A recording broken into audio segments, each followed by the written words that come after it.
We know architecture and engineering firms love to find ways to save federal taxes and increase their cash flow. Well, today we have an idea to share with you that'll do just that.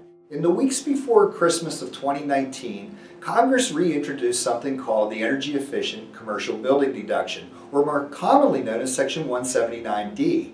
Many of you probably are familiar with Section 179D from past years when you may have taken advantage of this deduction. But as you also may know, this provision expired for projects completed up through and including December 31st of 2017. And it wasn't looking real hopeful that Congress was going to reinstate this deduction. Not only did they extend the provision, they actually put it in place retroactively for projects completed in 2018 and 2019, as well as those projects that you'll have planned to complete in 2020. So if you're not familiar with Section 179D, let me tell you a little bit about what it's all about. Back in 2005, as part of the Energy Policy Act, Congress introduced this provision to encourage commercial building owners to take better steps to build their buildings more efficiently and save energy. By doing so, they granted up to $1.80 per square foot deduction if the building meets certain federal energy standards in three elements, those elements being the building envelope, the lighting system, and the HVAC system. The standards that are used today to meet that provision are the 2007 ASHRAE standards.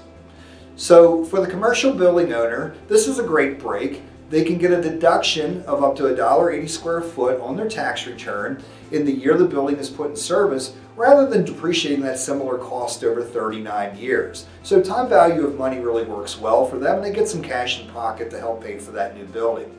Well, the deal is even better for architects and engineers who are involved in the design of governmental buildings. A governmental agency, whether it's federal, state, or local, doesn't pay federal taxes, so they really have no need for this deduction. As such, they are allowed to assign that deduction to the designer of record. That could be the architect, the MEP engineer, the structural engineer, or anyone else who helped with the energy savings.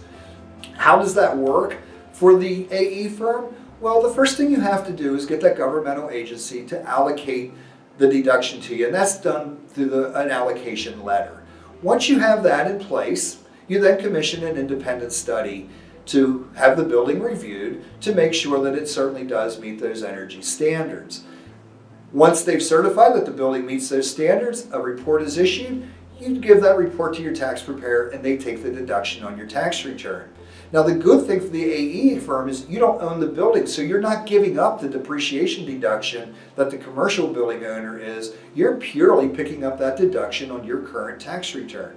So think about a 100,000 square foot building. If it qualifies in all three elements, that's $180,000 of tax deduction that goes directly to reducing your current year's taxable income. So that's a pretty powerful deduction, pretty powerful savings for those of you that do a lot of work in the public space. If you think you have projects that will qualify, we're happy to help you walk through the process of gaining this deduction. Please feel free to reach out to us.